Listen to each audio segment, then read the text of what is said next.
ஜப்பானுக்கு போக வேண்டிய ஒரு பிரயாணி நிறைய லக்கேஜெல்லாம் தூக்கிட்டு வந்திருக்காரு. இதை வாங்கி பிளேனில் ஏற்றக்கூடிய பொறுப்பில் உள்ள தொழிலாளிகிட்ட சண்டைக்கு போகிறார், அடிக்க போகிறார், என்னமோ தகராறு.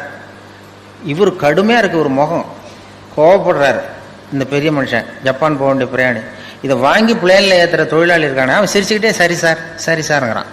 இவர் கோவப்படுறாரு, அவன் சிரிச்சுக்கிட்டு இருக்கான்.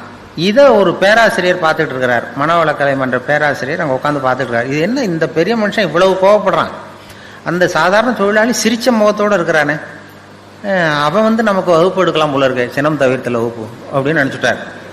உடனே இது எல்லாம் முடிஞ்சது, அவர் வச்சு திட்டிவிட்டு போயிட்டாரு. அப்புறம் அவன் லக்கேஜ் எடுத்துகிட்டு போனால் எல்லாம் முடிஞ்சது. அப்புறம் பிளேன் வந்து ஜப்பானுக்கு ஏறி போயிட்டார்.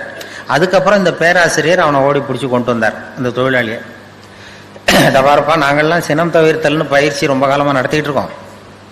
நான் இது நடைமுறையில் இன்னைக்கு அந்த ஆள் ஒன்று அவ்வளவு திட்டனா பெரிய பதிலுக்கு முகம் கூட சொல்லிக்கல, சிரிச்சுக்கிட்டே இருந்தியா, அது எப்படி அவ்வளவு திட்டம், அவனுக்கு கோவமே வரலையா உனக்கு அப்படின்னார்.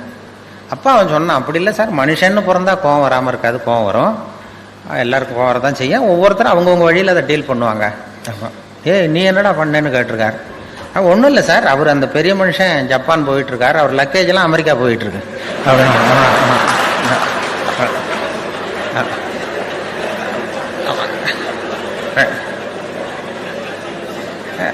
நம்ம எதுக்கு சார் அனாவசியமா இவன்ட்ட போய் கோவப்பட்டுக்கிட்டது,